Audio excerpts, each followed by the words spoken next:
회심, 풍성한 삶의 시작이라는 제목으로 우리 하나님의 말씀을 전하겠습니다.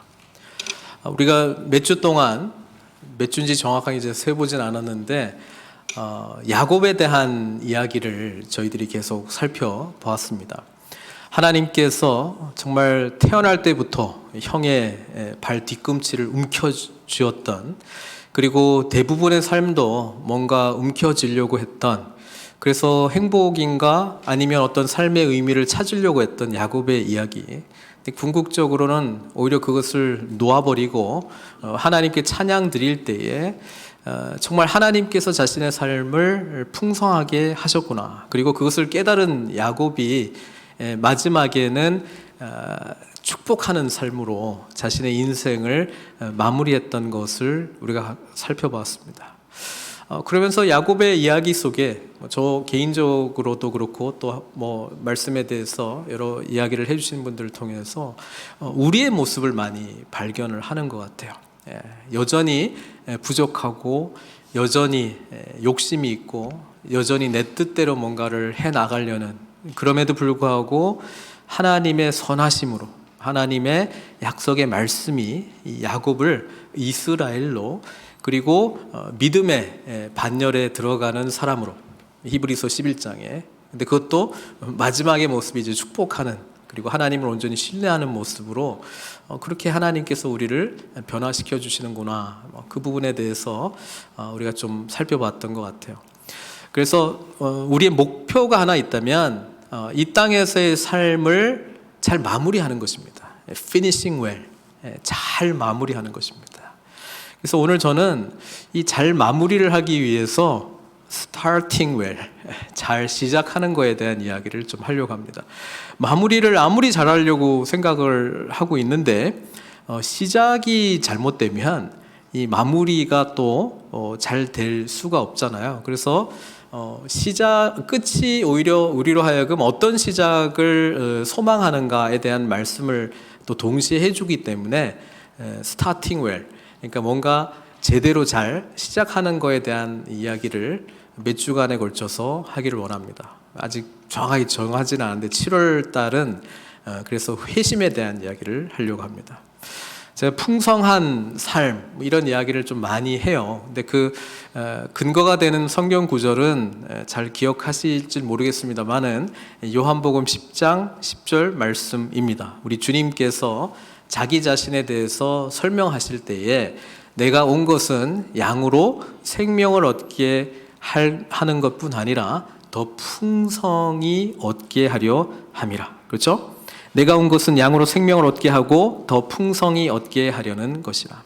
그래서 우리는 생명이라고 하는 것은 생명 아닌 것으로부터 오는 것이 생명이잖아요. 그러니까 죽음으로부터 우리가 구원을 받았다라고 하는 것이 생명을 얻었다, 그런 건데, 우리 크리스찬의 삶이 그냥 생명 얻었어, 여기서 그냥 끝나는 것이 아니고 더 생명력이 넘쳐나는 풍성한 삶으로 우리 주님께서 저와 여러분들을 구원해 주신 목표가 있다라고 성경은 말씀하고 있습니다. 이건 주님의 말씀이고요. 그래서 예수님을 믿는다라고 하는 것이 시작이거든요. 그래서 그 시작의 이야기를 제가 좀 알려드리려고 해요. 어떻게 보면 그 다 알고 있는 내용 아닌가? 우리는 이미 다 생명을 얻은 자들 아닌가? 그렇다면 우리의 질문은 생명 얻은 자다운 풍성한 삶을 누리고 있는가에 대한 질문을 끊임없이 던져야 되고, 그렇지 못하다고 한다면 왜 그런지를 잘 살펴봐야 됩니다. 그래서 이번에 우리가 회심에 대한 어떤 주제를 가지고 제가 약 한 달 또는 그 이상이 될 수도 있을 것 같아요. 말씀을 전할 때에 이 회심이라고 하는 단어를 잘 이해하고 정리했으면 좋겠고요. 두 번째는 내 자신의 어떤 회심 부분을 한번 들여다보면서 우리 주변에 이 회심이 꼭 필요한 사람을 한 사람씩 마음에 품고 어떻게 하면은 이 회심의 이야기를 잘 전해줄 수 있을까? 이렇게 두 가지를 같이 좀 우리가 말씀을 들으면서 살펴보면 좋겠습니다. 제가 왜 이 회심에 대한 주제를 가지고 하려고 하나? 제가 주제 설교보다는 이 말씀대로 하는 것을 사실은 더 선호하기는 하는데, 저희 교회가 이제 20년이 되어 갑니다. 20년이 되어 가는데 교회의 이제 본질적인 사역이 뭐냐라고 묻는다면 회심 사역입니다. 회심이라고 하는 단어를 저도 그렇게 많이 쓰지는 않았거든요. 근데 회심이라고 하는 단어를 이제 앞으로 좀 많이 쓰려고 해요. 그래서 많이 쓸 때 오해가 없도록 내가 이 단어를 쓸 때 어떤 의미를 함축하고 있는지를 잘 정리를 하고 우리가 공유했으면 좋겠다. 뭐 이런 마음이 또 하나 있었고요. 또 우리 늘 푸른 선교교회가 여러 하나님께서 선하게 인도해 주셨다고 저는 믿습니다. 어려움도 있었고 기쁜 일도 있었고 그렇지만 하나님의 교회이기 때문에 우리는 계속 생명을 얻을 뿐 아니라 풍성한 삶을 누리도록 우리를 교회 공동체로 불러주셨다고 저는 믿는데 그 중에서 회복해야 될 거가 회심에 대한 분명한 이해, 그리고 교회가 본질적으로 감당해야 되는 회심 사역의 회복입니다. 그런 마음으로 이 회심에 대한 이야기를 하려고 합니다. 일단 회심은 번역된 단어거든요. 뭘 번역했냐면 영어의 conversion을 번역했습니다. conversion이라고 하는 거는 그리스도인이 되는 것을 말하잖아요. 그리스도인이 아닌 사람이 그리스도인이 되는 것, 이거를 이제 회심이라고 부르는데 비슷한 단어들이 많이 있죠. 구원받았습니까? 구원이라고 하는 것을 우리가 쓸 때에 회심하고도 또 연결해서 또 생각할 수도 있을 것 같아요. 또 하나 이제 그 회개라고 하는 단어도 저희 많이 하거든요. 회개. 근데 회심은 구원도 포함이 되어 있고요. 회개도 좀 포함이 되어 있어요. 그래서 이 회심이라는 단어가 도대체 무슨 의미냐? conversion. 기독교인으로 conversion 한다라고 하는 게 도대체 무슨 의미냐라고 할 때 오늘 본문이 너무나도 잘 정리를 해준 것 같아요. 굉장히 짧은 본문인데 사도 바울이 그 아그리빠 왕에서 자기의 개인 변증, 간증을 하는 시간이거든요. 근데 그 안에 이 회심이 어떤 것인가가 아주 농축적으로 너무 잘 정리되어 있는 본문이라서 제가 앞으로 회심이라는 단어를 쓸 때는 이거를 말하는 거구나, 이렇게 좀 저희가 이해를 하면 좋을 것 같아요. 사도 바울 잘 알고 있죠? 우리 기독교의 어떤 사람들은 그냥 창시자라고 불릴 수밖에 없을 것 같아요. 왜냐하면 사도 바울의 편지들이 대부분 우리 기독교의 기본적인 어떤 교리와 틀을 간직하고 있었고, 당시 제자들이 가지고 있었던 유대인 중심의 회심 이야기에서 이방인까지도 하나님께서 다 구원하시기를 원하신다라고 하는 거를 구약부터 주님의 오심과 그 해석을 이 편지들을 통해서 잘 정리를 했고, 또 그분의 사역의 이야기가 결국은 교회의 시작이기도 하기 때문에 우리는 사도 바울의 이야기에 귀를 기울일 필요가 있습니다. 사도행전을 보면은 9장에 사도 바울이 어떻게 예수님을 믿게 되는지 그 회심의 이야기가 기록이 돼 있잖아요. 다메섹의 기독교인들을 핍박하기 위해서 얼마 전에 이제 스데반 초대 7 집사 중에 한 사람이 이제 순교를 당했는데 그때 당연히 순교를 쓴 거 아니에요. 돌로 쳐 죽여야 될 정도의 이단이다라고 생각했던 이 스데반의 죽음 앞에서 당당했던 이 사도 바울이 이제는 권한을 가지고 정말 그 기독교인들, 예수님을 믿는 사람들을 전부 이제 잡아가지고 핍박하려고 작정하고 다메섹으로 가고 있는데 그때 예수님을 만났잖아요. 사울아 사울아 네가 왜 나를 핍박하느냐. 주님을 핍박한 적이 없는데, 그죠? 사울이 주님의 교회를 핍박하는 것이 주님을 핍박하는 것입니다. 그리고 우리가 이 부분을 깊이 생각해야 될 것 같아요.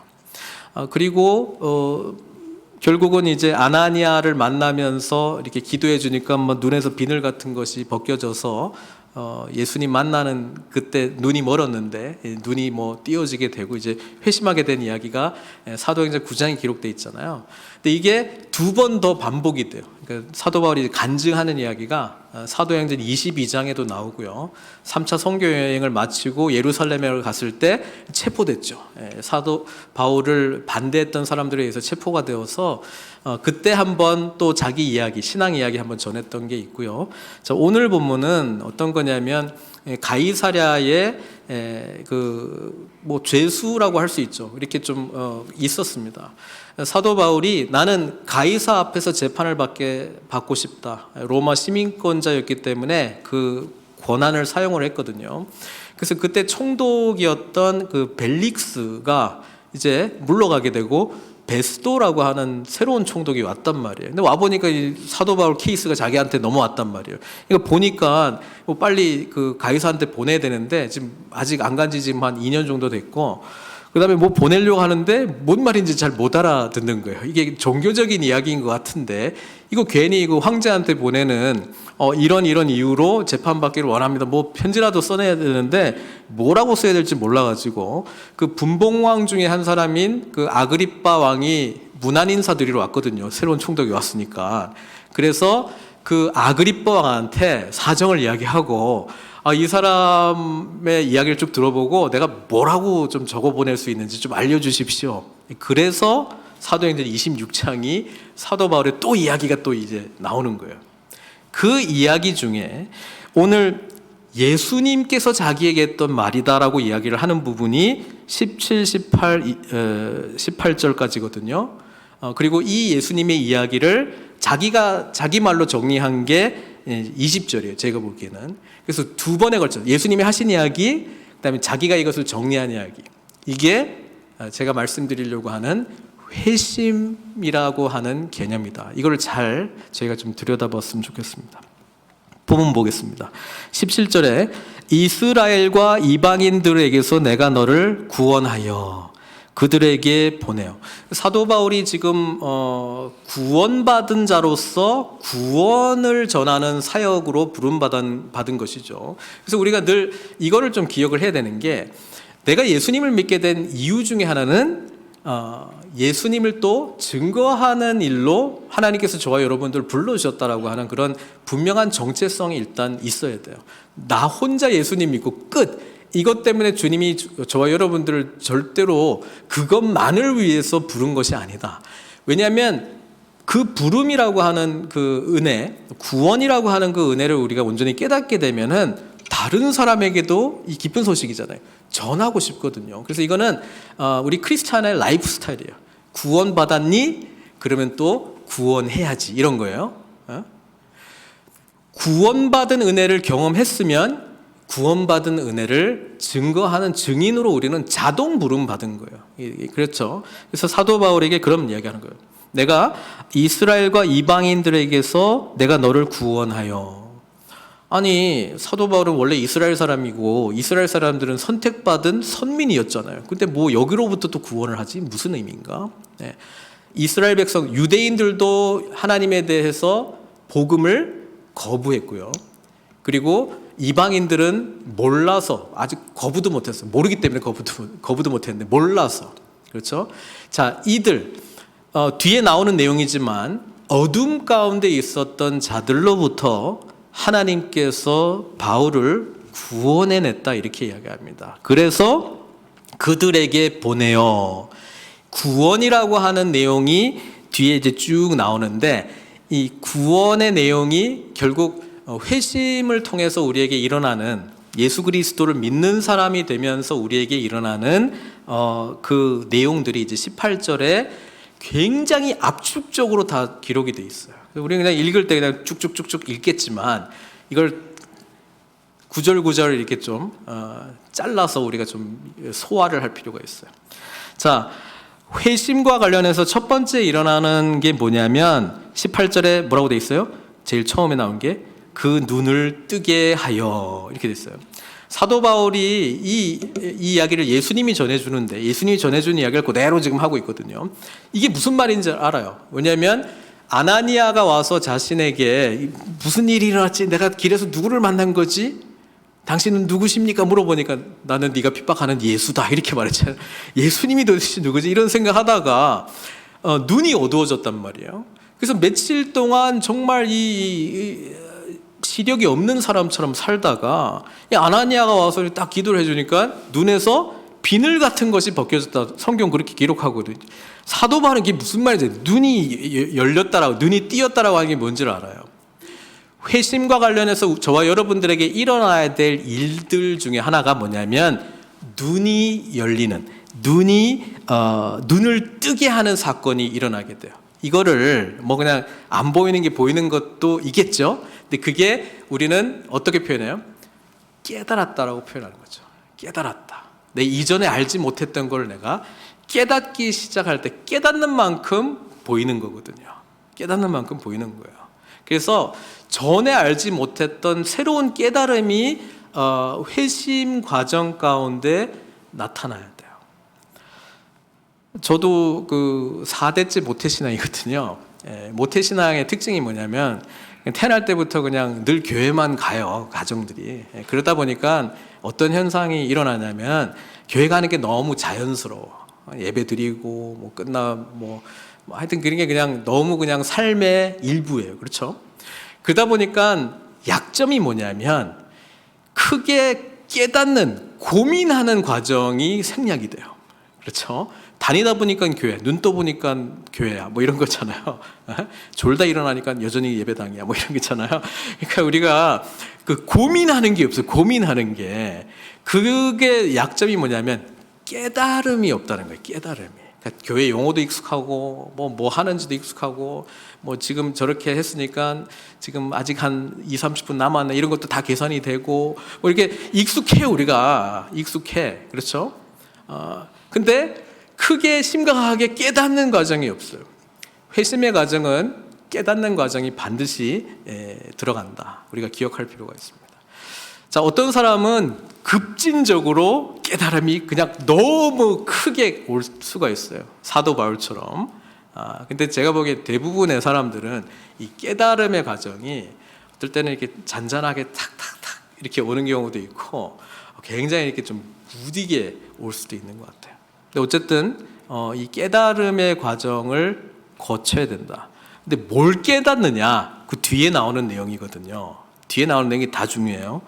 자, 첫 번째는 어둠에서 빛으로, 이렇게 늘 쓰는 거예요. 어둠에서 빛으로. 빛과 소금, 뭐 이런 거. 자, 내가 예수님을 알지 못하고 그분의 은혜 가운데 늘 살아가지 않는 삶이 어둠이다. 이 부분에 대한 심각한 깨달음이 없으면 회심의 과정 속에 주님이 그렇게 필요 없을 수도 있어요. 늘 있어서 뭐 부르짖고 내 용어 안에도 많이 있고 뭐 생활 속에도 많이 녹아져 있는 것 같긴 한데 그렇게 심각할 정도로 주님 아니면 안 됩니다. 이것까지는 안 돼요. 여러분, 우리가 깨닫는 과정 속에 내가 예수님을 모르고 살았다는 삶이 어둠이었구나, 이거에 대한 깊은 깨달음이 있어야 돼요. 그렇게 하자니 뭐가 보여야 돼요? 빛이 뭔지를 알아야 돼. 제가 어렸을 때 그 예배 끝나고 저희 부모님께서 꼭 중국집으로 갔어요. 그러면은 난 세상에 제일 맛있는 게 짜장면이야. 근데 나중에 탕수육이 있다는 걸 알았어요. 뭐 이런 거예요. 더 맛있는 게 있구나.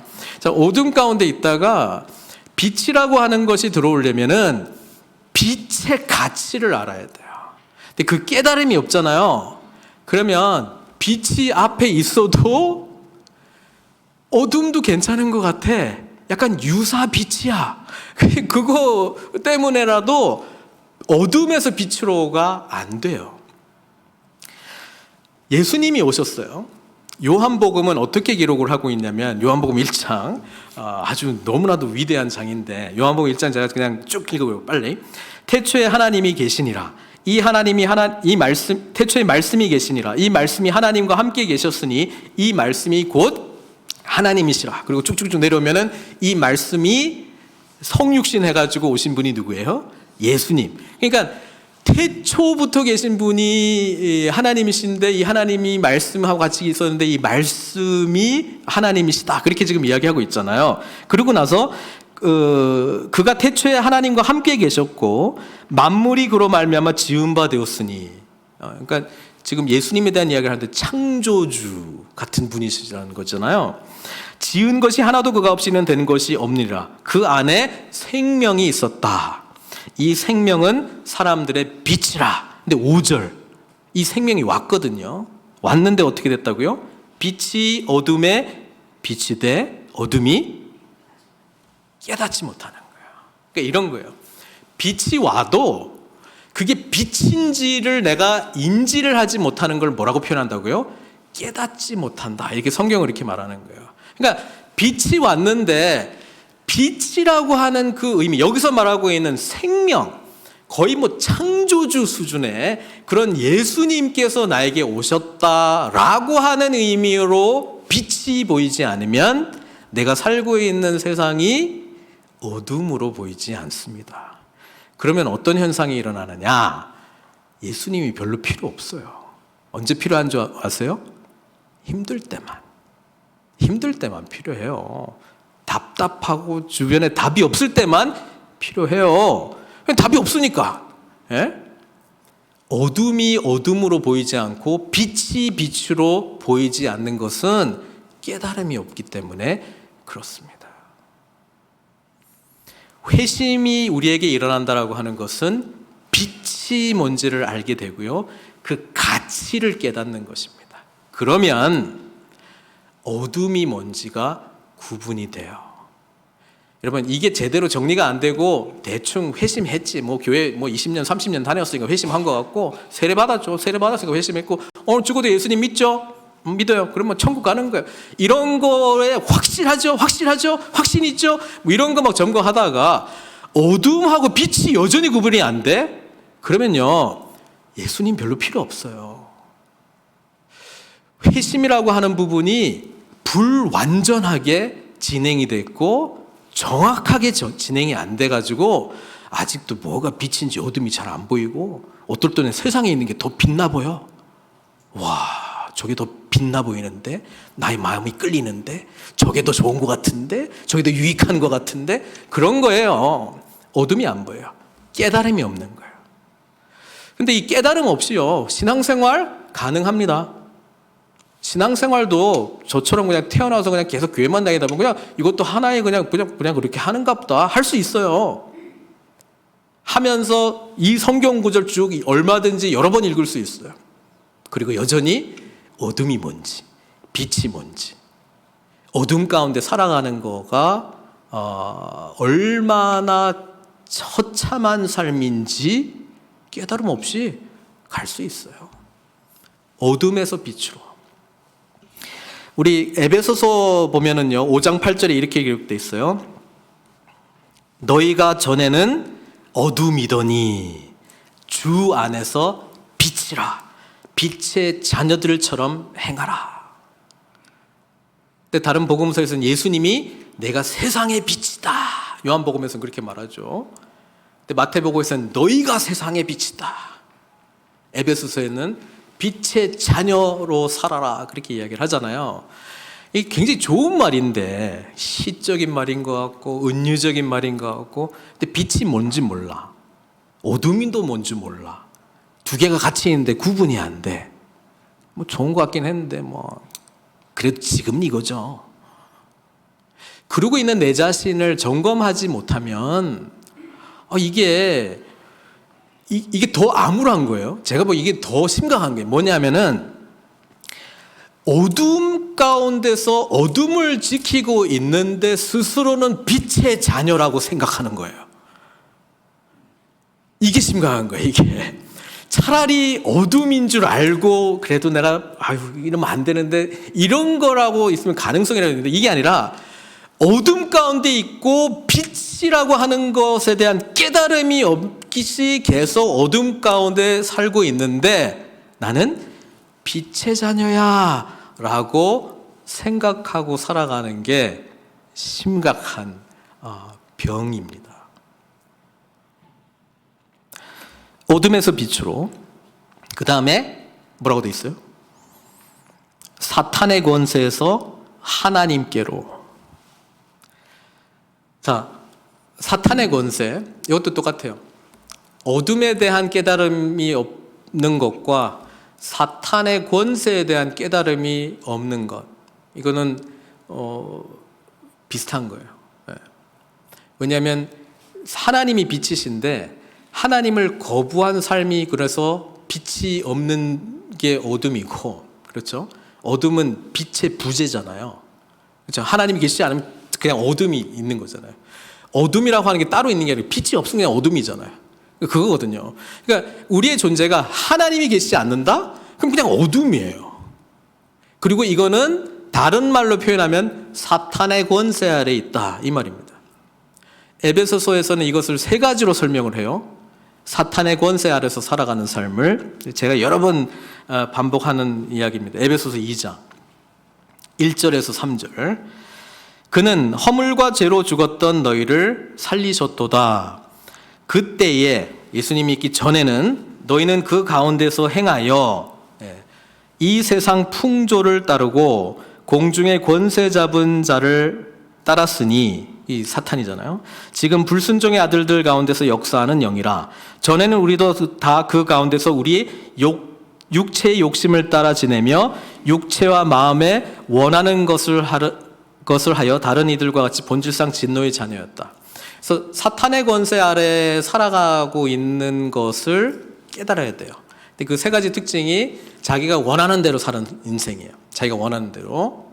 왜냐하면 제가 계속해서 강조하고 있는 죄의 뿌리는 하나님을 주인 자리에서 쫓아내고 내가 주인 자리에서 살아가는 자기 중심적인 삶이거든요. 근데 하나님을 알지 못한 인간, 우리 인간은 하나님의 형상으로 지음받았는데 우리 삶의 주인은 하나님이신데 그 주인을 몰아냈단 말이에요. 주인 필요 없다, 또는 모른다, 당신 내 주인 아니다, 나는, 내 인생의 주인은 나다. 근데 이 나는 하나님 없이는 불완전한 존재 또는 어둠의 존재가 돼버렸거든요. 빛이 부재하니까. 그렇잖아요.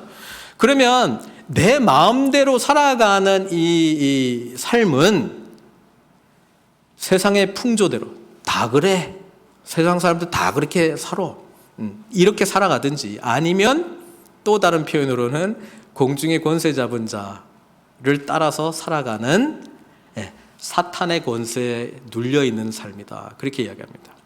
그래서 사탄의 권세에서 하나님 나라로, 이 표현 안에 많은 거가 담겨져 있는데 어떤 깨달음이 있어야 되냐면, 하나님 없는 이 세상은 소망이 없구나, 정말 소망이 없구나, 이거를 깊이 깨달아야 돼요.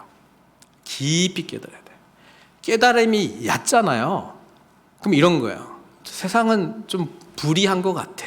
그래도 좋은 게 있지. 그래도 세상 속에서 내가 좀 얻을 수 있는 게 있지. 더 나아가서 세상에서 우리는 성공해야 돼. 세상에서 우리는 정말 똥똥거리면서 잘 살아야 돼. 누려야 돼. 취해야 돼. 세상에 좋은 게 많아. 나는 예수님을 믿어서 이거 얻을 거야. 이게 정말 이거는 여기에 빠지면 심각할 정도로 예수님을 잘 믿으면서 자기가 원하는 것을 잘 이뤄내는 것이 가장 행복한 신앙생활이라고 착각하고 있는 건데 그거 아니거든요. 회심은 사탄의 권세, 이 단어가 싫으면 세상 풍조대로, 이거가 싫으면 내가 원하는 대로 살아가는 삶, 자기 중심적인 삶을 끝장내고, 이 세상에 소망이 없으니 자기가 하나님 없이 주인이 된 사람들이 서로 주인 행세하고 이게 맞다 저게 맞다 옳거니 이렇게 사는 것이 행복한 것이다 막 거짓 그림들을 그려가면서 우리를 막 유혹하고 막 이렇게 하게 하고 저렇게 하게 하고 분주하게 하고 열심내게 하고 하는데, 그 거짓으로부터, 사탄이 거짓의 아버지잖아요. 거짓으로부터 탈피하고, 아닙니다, 내가 다 거부하고 주님 뜻대로 살겠습니다. 우리 하나님께서 나의 삶의 주인이십니다. 주님 뜻대로 살겠습니다. 이거 고백하는 게 회심이에요. 그래서 사탄의 권세에서 하나님 나라로 왔다라고 하는 거는 내가 이제는 세상의 가치관으로 살아가지 않고 세상의 방식대로 살아가는 걸 거부하고 하나님께서 나에게 원래 창조하셨던 그 세상, 회복된 세상을 바라보면서 주님의 뜻대로 살겠나이다 라고 하는 결단이 여기에 들어가 있어야 되는 거예요. 이게 회심의 과정 속에 나타나는 거예요. 그러니까 이거를 일단 하려니까 내가 사탄의 권세 아래서 살았구나, 내가 내 마음에 허망한 것을 바라보면서 살았구나. 내가 진짜 거짓에 속아가지고 내가 저것이 내 인생에 의미를 줄 거라고 생각하면서 살았구나. 이거에 대한 깨달음이 있어야 돼요. 다시 말합니다. 이 깨달음이 없으면 어떻게 된다고요? 하나님을 주인으로 모시는 삶이 아니고요. 하나님을 내가 원하는 것을 이루는 종으로 부리는 삶을 사는 거예요. 세상 것을 추구하기 위해서. 근데 이렇게 말하는 사람은 거의 없고요. 안타까운 것은 그렇게 분명히 그렇게 하고 있는데 본인은 예수님을 잘 믿는다라고 생각한다니까요.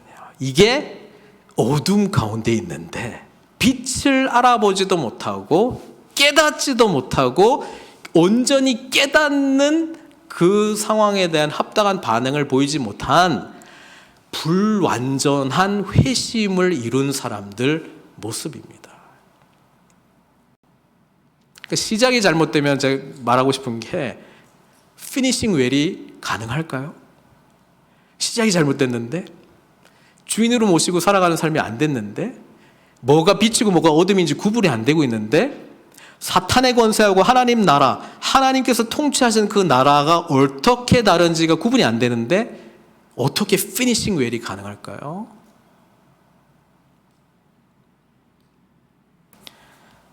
하나님께서 사탄의 권세를 버리고 하나님께로 돌아와야 됩니다. 그 다음의 내용이 뭐라고 되어 있어요? 죄사함, 죄사함.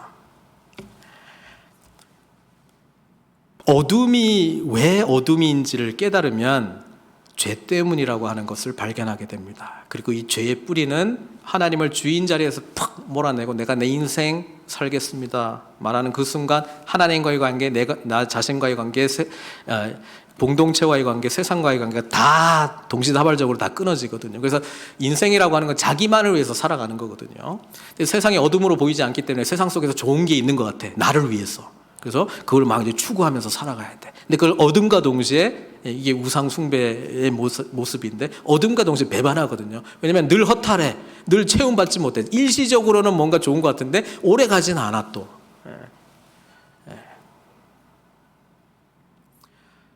죄 사함의 은혜를 경험해야 돼요. 나는 죄인이었구나. 이 세상은 죄 가운데 있는 세상이구나라고 하는 깨달음이 있어야 됩니다. 그러니까 이 깨달음이 없으면 똑같아요. 우리 교회를 다니면 뭐 예수님, 뭐 십자가 뭐 이런 이야기들 하잖아요. 십자가 찬양도 많이 하고 십자가에 감격이 없어요. 왜냐하면 내가 어떻게 해서 하나님 나라, 하나님께로 돌아왔는지를 몰라요. 사탄의 권세에서 하나님께로 돌아가는 거를 우리가 회심의 중요한 요소 중에 하나라고 본다면은 어떤 사람들은 이렇게 말하는 분 혹시 들어보셨어요? 예수 내 마음대로 살다가 다 알겠는데 그냥 내 마음대로 살다가 마지막에 그 강도처럼 그때 돌아가면 되지 않을까? 그분은 무슨 이야기를 하고 있냐면 나는 어둠과 빛을 구분하지 못하고 하나님의 나라와 사탄의 권세 그 차이를 내가 모르고 있고 죄가 뭔지를 모르고 있습니다 라고 이야기하는 거예요. 왜냐하면 어둠이 뭔 줄 알고 빛이 뭔 줄을 아는 사람은 어둠을 쫓아가지 않아요. 사탄의 권세가 얼마나 심각하고 처절하게 나를 망가뜨리는 것이라고 하는 것에 깨달음이 있는 사람은 하나님 나라 안에 있다라고 하는 것이 얼마나 축복인지를 알게 됩니다. 모르기 때문에 그래요. 그리고 여러분 그 사탄의 권세 아래에서 살아가는 사람은 죄 그리고 죄의 결국은 이제 사망이잖아요. 그렇잖아요. 이렇게 생각하는 거하고 똑같아요. 내가 죽을 죄인이고 사망 오케이 인정. 이제 돌아가면 되죠. 이제 돌아갈 거예요. 돌아가면 되잖아요. 그게 지금 여기서 말하는 그 의미를 제대로 이해 못했다는 거예요. 죄 사함 그리고 나를 믿어 이 두 가지가 같이 가는 건데요. 우리는 내가 정말 깨달았다고 해서 그것이 끝나는 게 아니고요. 깨달았고 돌아가고 싶은데 돌아갈 길이 또한 없다라고 하는 것을 발견을 해야 돼요. 그래서 예수님이 필요한 거거든요. 이 부분이 정리가 안 되면 십자가를 들어도 감동이 없어요. 십자가의 의미가 정리가 안 됐기 때문에 감동이 없어요. 왜냐하면 십자가는 죄사함의 은혜거든요. 근데 죄 이야기는 많이 하는데 내가 그렇게 죄인처럼 느껴지지 않거든요.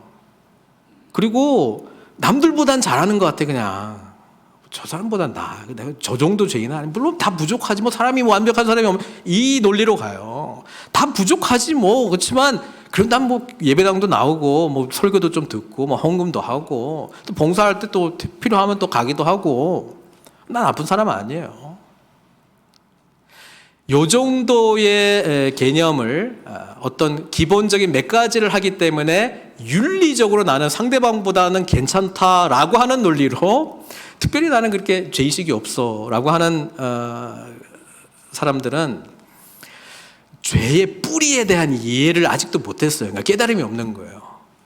나 중심적인 삶을 산다라고 하는 것이 얼마나 처참한 삶인지에 대한 뿌리 깊은 인식이 없기 때문에 십자가를 해도 이번 주는 별로 죄진 게 별로 기억도 안 나는데 하여튼 뭐 십자가 뭐 찬양이 좋으니까 리듬이 좋고 뭐 곡이 좋으니까 그냥 그 정도만 고백하는 거예요. 아니면 그냥 늘 해왔기 때문에 그냥 자동적으로 손이 올라간다거나.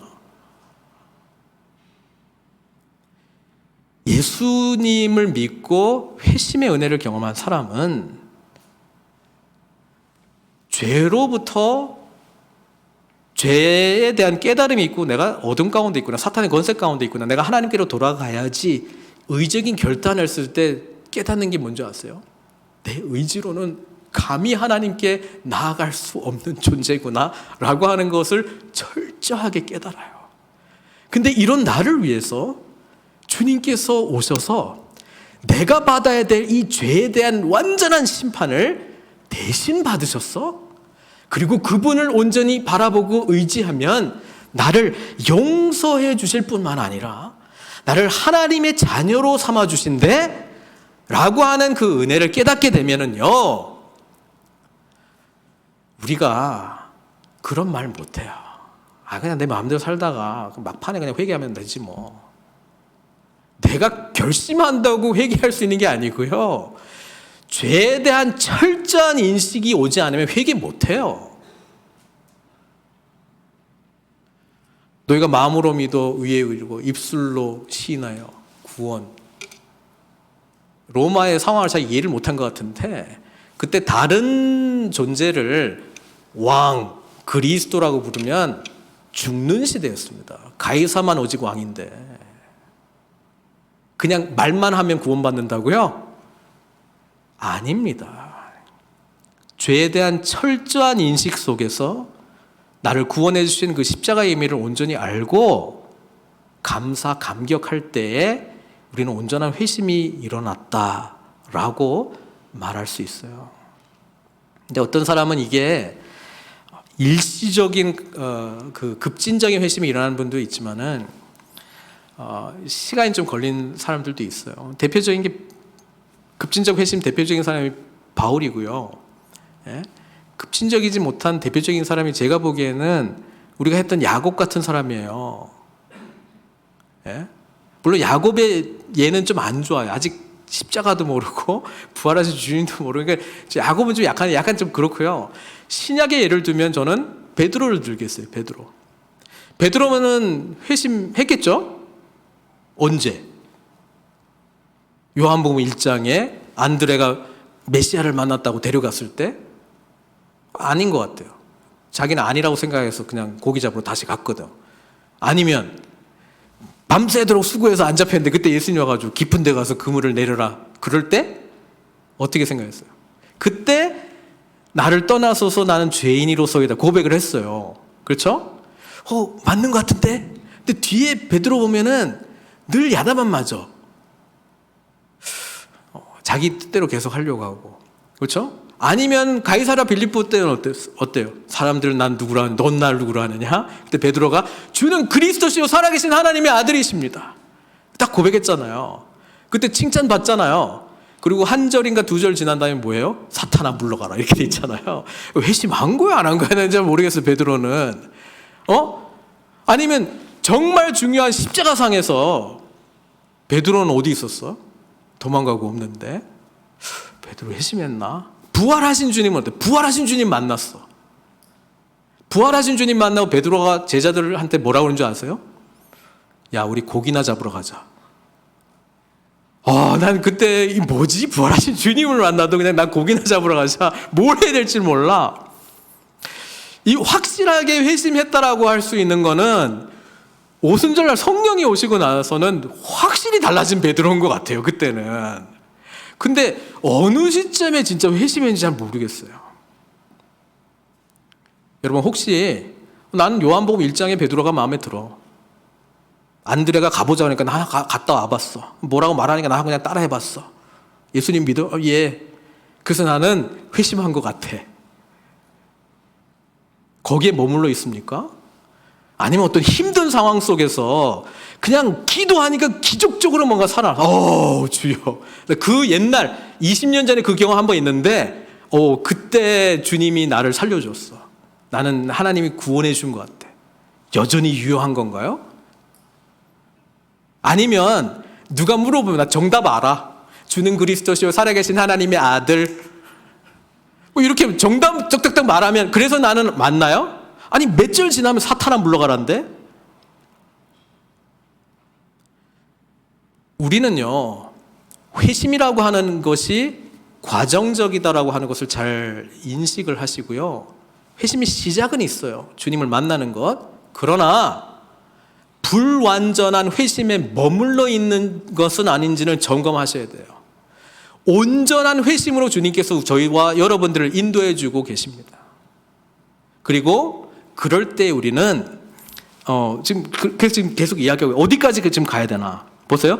죄사함과 나를 믿어 죄사함의 은혜를 제대로 깨닫고 인지하고 십자가의 은혜를 아는 자 그리고 믿는 것. 믿는 건 뭘 믿는 거예요?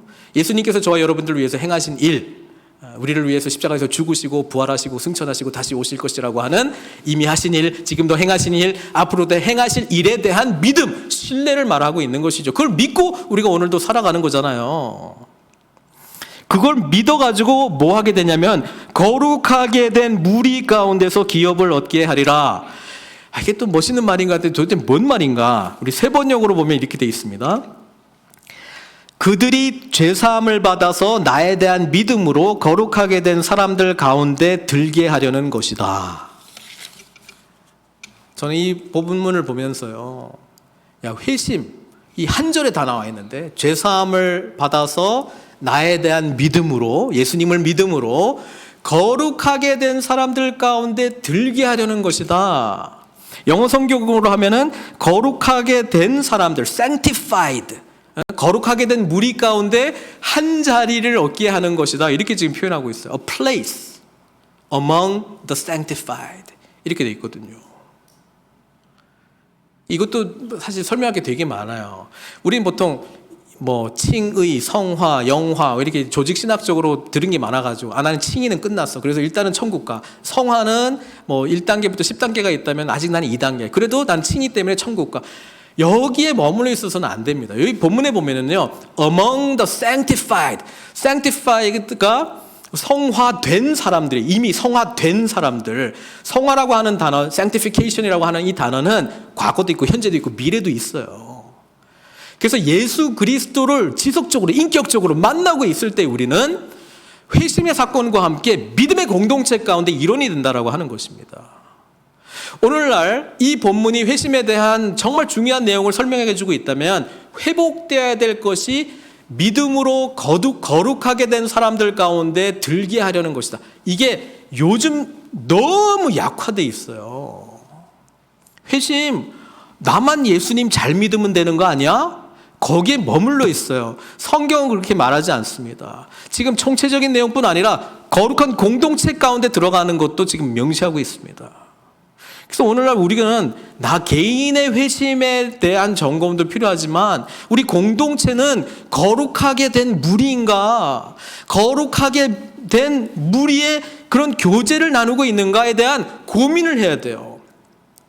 회심을 하고 싶은데 교회 공동체를 찾아왔어요. 근데 거룩하게 된 사람들이 보이는 것이 아니고 회심으로 말미암아 예수 그리스도의 은혜를 알고 어둠을 버리고 빛을, 사탄의 권세가 아니라 하나님 나라의 다스림 속에서 죄사함의 은혜를 알고 십자가에 대해서 감격할 줄 알고 부활하신 주님과 연합하고 성령님의 오심을 바라보면서 인도하심을 받고 살아가는 믿음의 공동체가 아니라 어둠과 빛이 구별이 안 되고 사탄의 권세와 하나님 나라가 구분이 안 되고 죄사함의 은혜는 지식적으로는 아는데 감격이 없고 이러면 어떻게 되는 줄 알아요? 교회나 세상에 똑같네. 그렇게 되는 거예요. 회심이 보여지지 않고 경험되지 않기 때문에 우리는 굉장히 단순화되고 너무 약하게 만들어버린, 예수님 믿죠? 네, 아멘. 예, 천국 갈 줄 믿습니다. 이제 교회 생활 하시고 나머지는 다 옵션이에요. 어차피 천국 가는데 뭐. 회심은 우리로 하여금 더욱더 풍성한 삶으로 인도해 주고 계십니다. 이제 사도 바울이 20절에 방금까지 이야기했던 거를 세 가지로 정리를 하거든요. 한 문장인데 세 가지로 정리해요. 19절 제가 읽을게요. 아그리빠 왕이여, 그러므로 하늘에서 보이신 것을 내게 거스르지 아니하고 먼저 다메섹과 예루살렘에 있는 사람과 유대 온 땅과 이방인에게까지 회개하고, 회심이 뭐냐? 회개하고 하나님께로 돌아와서 회개에 합당한 일을 하라. 이렇게 되어 있습니다. 회개하고, 회개를 하려면은 깨달음이 있어야 돼요. 어둠이구나. 사탄의 권세 아래 있었구나. 이렇게 살면 안 되는구나. 깨달음, 그 다음에 돌아와야 돼요. 돌아와야 돼. 돌아오는 것이 내 의지적인 결단도 있을 수 있지만 의지적인 결단만으로는 완전히 돌아올 수 없어요. 예수 그리스도께서 저와 여러분들을 위해서 행하신 복음을 믿어야 돼요. 복음을 믿어야 돼요. 그럴 때 우리가 돌아오면서 죄사함의 은혜를 경험하게 됩니다. 그리고 돌아왔다라고 하는 것은 이때까지는 내 인생 내 마음대로 내 뜻대로 내가 원하는 대로 살았지만 이제는 하나님 뜻대로 하나님 방식대로 하나님께서 기뻐하시는 것을 쫓아서 살아가는, 우리 하나님을 참된 주인으로 모시고 살아가는 삶을 살겠습니다. 그게 하나님께로 돌아오고 그 짧은 거에 다 들어가 있는 거예요.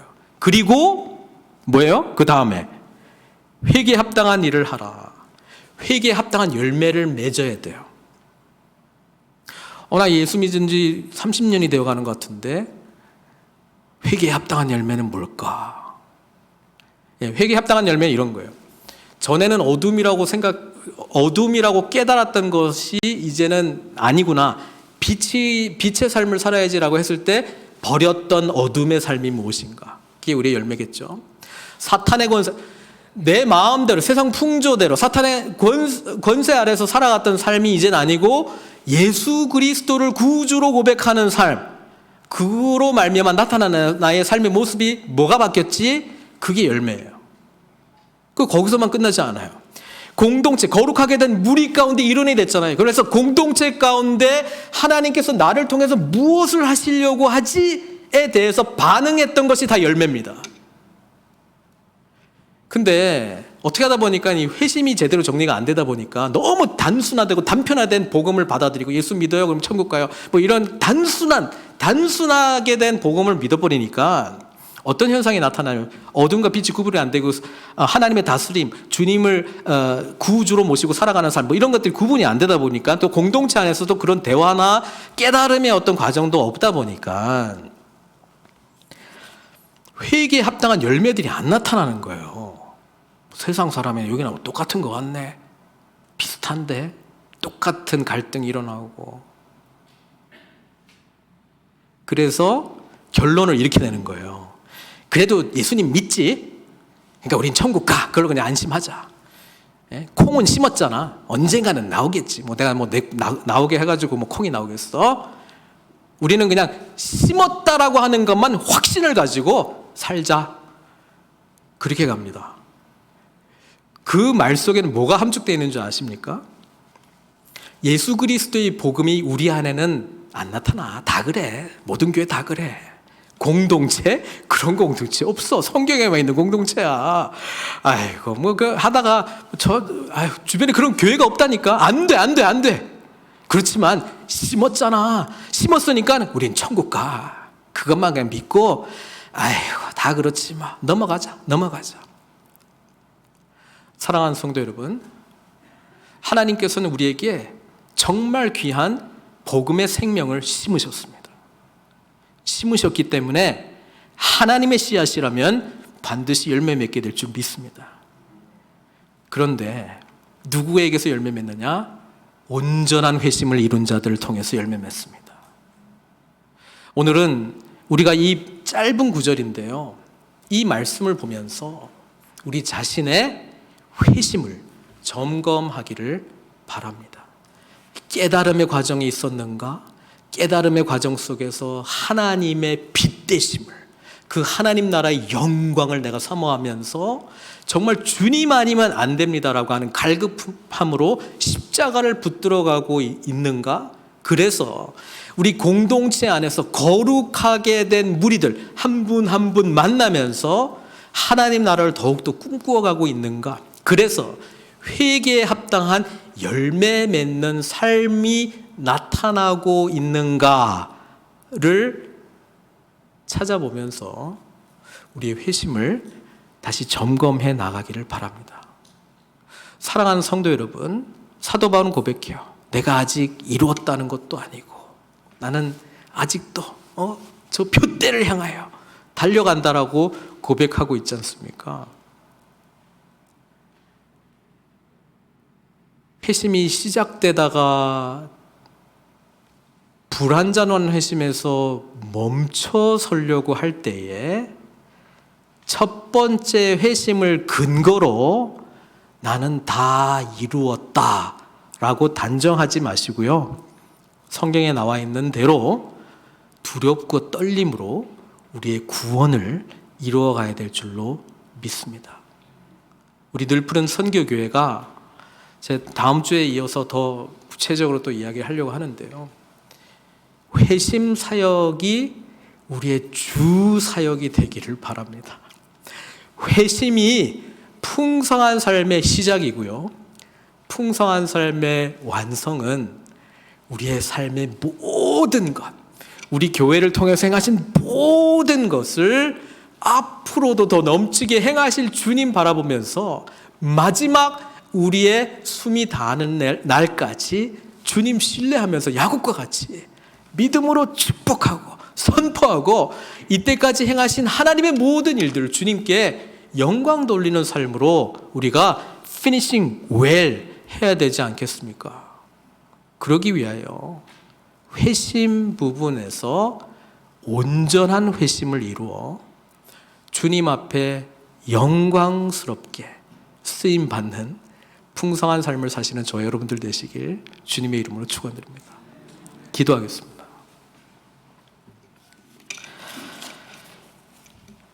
회심에 대한 이야기를 이 짧은 구절인데요, 좀 말씀드렸습니다. 다시 한번 점검했으면 좋겠습니다. 예수님을 믿는다라고 하는 나는 도대체 어떤 예수님을 믿고 신뢰하고 있습니까? 그 예수님을 오늘날까지 믿게 하기 위하여 주님께서 주신 깨달음의 과정들이 무엇입니까? 오늘도 빛을 사모하십니까? 오늘도 하나님께로 돌아온 그 은혜와 감격 속에서 주님의 다스리시는 나라, 하나님 나라를 소망하고 있습니까? 우리 공동체 가운데 역사하실 거룩하게 된 무리들 간의 그런 깊은 교제를 소망하고 있습니까? 또 우리를 통해서 구원하신 주님께서 우리의 주인이시라면 반드시 나타나야 될 그 열매들은 무엇으로 우리 하나님께 올려드릴 수 있습니까? 이 부분에 대해서 우리 기도했으면 좋겠고요, 또 이미 이 은혜를 알고 계신 분들은요, 정말 이 복음이 필요한 한 분을 놓고 기도하셨으면 좋겠습니다. 이분이 어둠과 빛을 구분하도록, 빛을 알도록, 하나님을 붙들도록, 십자가의 은혜를 경험하도록, 하나님의 자녀가 되도록, 예수 그리스도를 믿는 풍성함을 누리도록 주님 축복해 주십시오. 복음이 들어가게 해주십시오. 이 어둡고 이 단단했던 마음 가운데 새싹이, 새 생명이 자라게 해주십시오. 붙들고 기도하셨으면 좋겠습니다. 함께 기도하시도록 하겠습니다. 하나님 감사드립니다. 주님, 연약한 가운데 우리를 붙드시오. 생명 가운데 우리를 인도하여 주십시오. 주님만 온전히 바라보기를 간절히 원하오니 주여 축복해 주십시오. 아버지 하나님, 주여 붙들어 주십시오. 주님 앞에 오직 나아가게 하여 주십시오. 아버지 하나님, 은혜 가운데 함께 하여 주십시오. 아버지 하나님, 거룩하심이 그 가운데 있게 하여 주십시오. 주님을 온전히 의지하게 해 주십시오. 하나님 아버지, 역사하게 해 주십시오. 주님께 온전히 나아갑니다. 하나님 아버지, 붙드시고 채우시고 역사해 주십시오. 도와주십시오. 함께하여 주시옵소서. 하나님 감사드립니다. 오늘 저희는 이미 잘 알고 있는 복음을 다시 한번 살펴보면서 예수님을 만나 회심하게 되는 것이 얼마나 엄청나고 축복된 사건인가를 다시 한번 점검해 봅니다. 주님, 우리에게 이루신 이 놀라운 일들, 이제는 어둠이 아니라 빛의 삶을, 이제는 사탄의 권세가 아니라 하나님께로 돌아온 하나님의 다스림 아래에서의 삶을 살아가는 그 기쁨을 알게 해주시고, 죄사함 받은 자가 주님과 연합하여 성령님이 인도하심을 받는 이 풍성하고 복된 삶으로 우리를 인도해 주셨사오니 그 은혜를 알고 깨닫고 누리고 증거하는 자로 우리를 사용하여 주시옵소서. 거룩하게 된 무리 가운데 주님 영광 받아 주시옵소서. 거룩하게 된 무리로 말미암아 하나님 나라가 든든히 세워지게 하여 주시옵소서. 회심을 이루어 가시는, 또 온전케 하시는 주님 바라보면서 오늘 또 우리 마음에, 우리 주변에, 우리 가족들 중에, 우리 친구들 중에, 우리 친척들 중에, 또 일터의 현장 가운데 주님을 여전히 알지 못하고 어둠 가운데 어둠이 좋다고 쫓아가는 사람이 있습니다. 사탄의 권세 아래서 마음에 원하는 대로, 세상의 풍조대로 살아가는 사람들이 있습니다. 그들을 구원해 주십시오. 그들에게 회심의 은혜를 허락해 주십시오. 그들에게도 하나님 자녀가 되는, 죄사함의 은혜를 경험하는, 어둠이 아니라 빛의 삶을 살아가는, 사탄의 권세가 아니라 하나님 나라 다스림 아래서 살아가는 그 복된 삶을 허락해 주십시오. 기도합니다. 우리의 삶에 회개에 합당한 열매를 맺게 해주셔서 주님 살아계신 증거를, 주님을 온전히 믿고 있다라고 하는 나의 확신이 검증되도록 풍성한 열매들을 맺게 해주셔서 주님 영광 받아주시고 우리의 삶이 변화되게 해주시고, 주님을 알지 못하는 자들이 우리의 삶의 모습을 통해서 주님께로 돌아오는 놀라운 역사가 우리에게 나타나게 해주시옵소서. 모든 것 주님께 의탁드리옵고 예수님의 귀하신 이름으로 기도드리옵나이다.